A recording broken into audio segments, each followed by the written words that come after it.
Hey guys, welcome to Bowhunting Soul.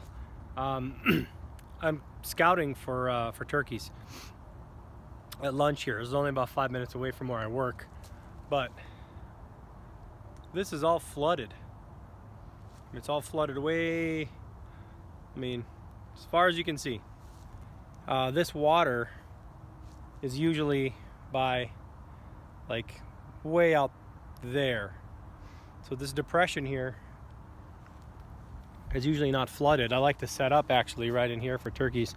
I'm just in here scouting. Our season opened yesterday. Today is a Thursday, the 18th, I think.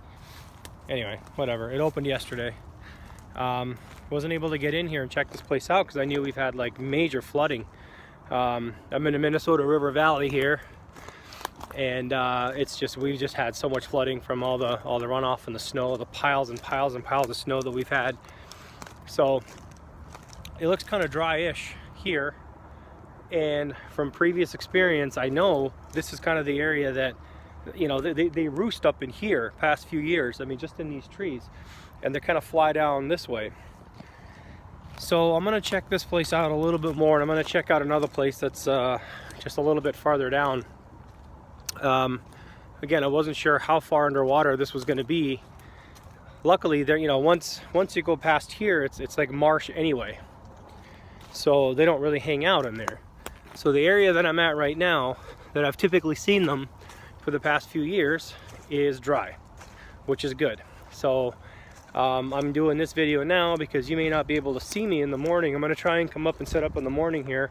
Again, it's about 5 minutes away from work, so I can get in a good you know, few hours of turkey hunting before going into work. So consider this, you know, if I make another video in the morning, consider this the prelude to that, to where I'm going to be and how I'm going to set up. So stay tuned. All right guys, good morning. I got in a late start today. It's just a little after 6. I should have been here by now, about half an hour ago. Slept in accidentally. So anyway, beautiful morning. Look at that. So this is going to be first turkey hunt. I'm headed down there, and I'm going to go set up on one of the few pieces of high ground that I've actually called in turkeys before and missed, and I'm going to see what happens.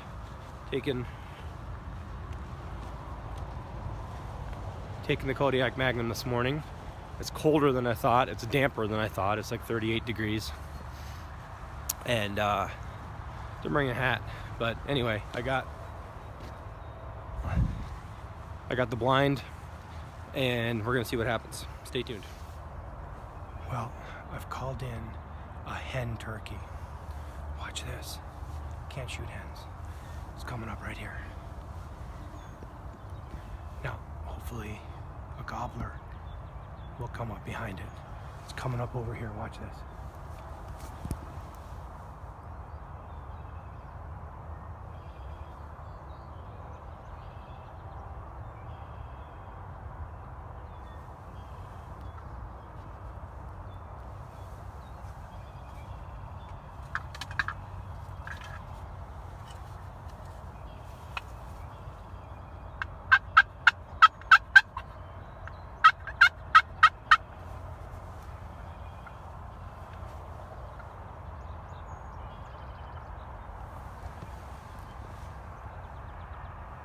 Obviously, he didn't pay attention to my decoys. My decoys are kind of ghetto-ass decoys. But I know there's turkeys in here, obviously.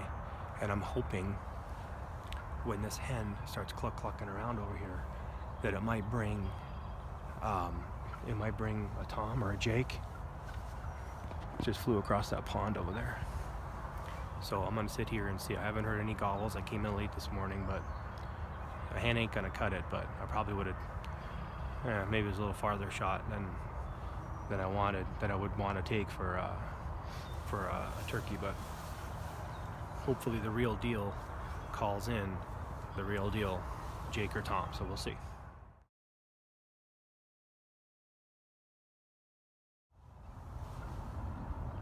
Well, that hen is still like around. It's kind of like circling behind where you are, but it's still clucking. I haven't heard anything from a gobbler or anything like that. But I am watching a nice show out here with like a beaver or otter or something splashing around at this flooded marsh. If it pops up again, I'll record it. So I'm using two different kinds of calls. I can't use a mouth call. I've tried. I gag. So this is like a like a pot and peg call. This is like the Primo's Freak, I think.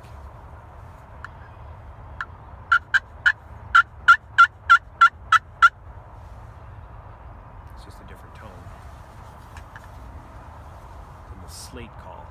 This one I bought locally.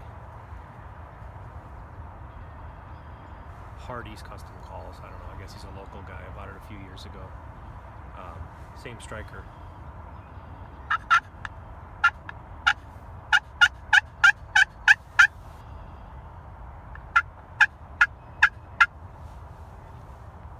I got to sandpaper them a little bit to rough them up, but they get different sounds, different tones, different inflections, I guess.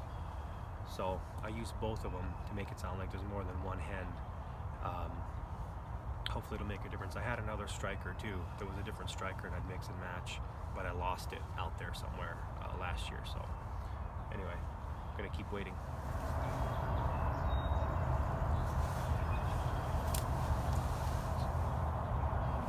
That's that same hen.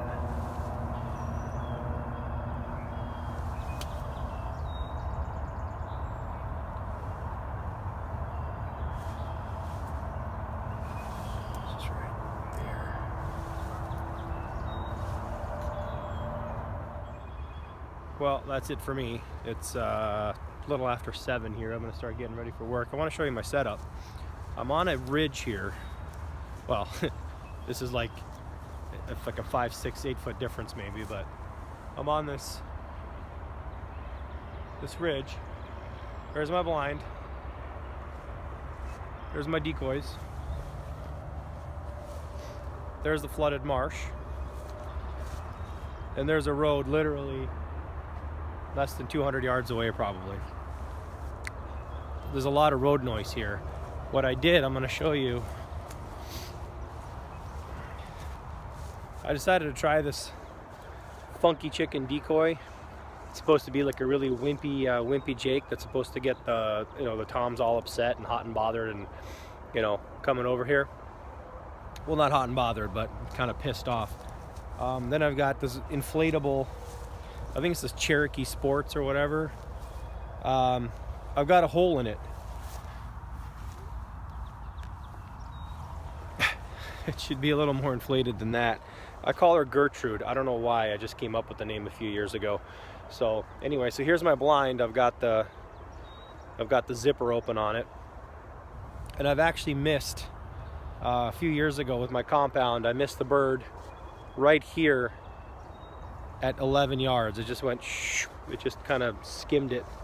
So anyway, the good news is I could get in here and it wasn't super flooded. It was actually a little bit walking in. There's a little mini trail here, kind of little path, and it was there was more water in it than yesterday when I came and scouted at lunch, because it was just it had been pissing rain.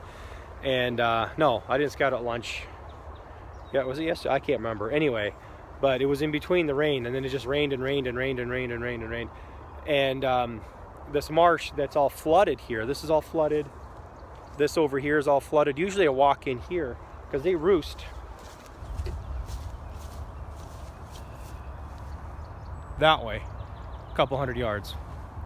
Last year I actually kicked them off the roost. Twice I made that mistake. I didn't see them in the trees, and then next thing you know, you're like, shit.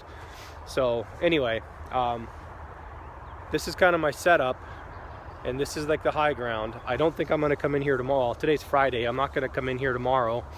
I might be able to hunt Sunday morning, but I'm going to go somewhere else since this is so close to work. I'm just gonna, you know, be in here for the next basically month and a half. I have till the end of May. So it's a long season for archery. If you pick archery, you get like 6 weeks. So anyway, I'm gonna get Gertrude all patched up, put this blind away, and then yeah, that's it. But it's encouraging. I know the birds are still in here. They kind of go from there to there, and they run that whole strip. So I've hunted down that way before, and I've hunted behind me before, and right here. So the fact that I called in 2 hens, because they started clucking when I started doing my hen calls coming in. I don't think it was the same hen, because the first one went and it went around, but then there was a second one that came. The second one that came had like a almost more of like a bluer brown kind of tint to her feathers. The first one was more grayish brown. I think I don't think it was the same one, but one of them definitely did like a big loop. It could have been the same one, but I don't think so. So anyway, that's promising. I hope your guys' turkey season's looking up. So be sure to listen to the podcast, by the way, Bowhunting Soul, about 6 episodes in, and please go and leave a rating, and then with the videos, also like, share, and subscribe. So I'll talk to you guys later.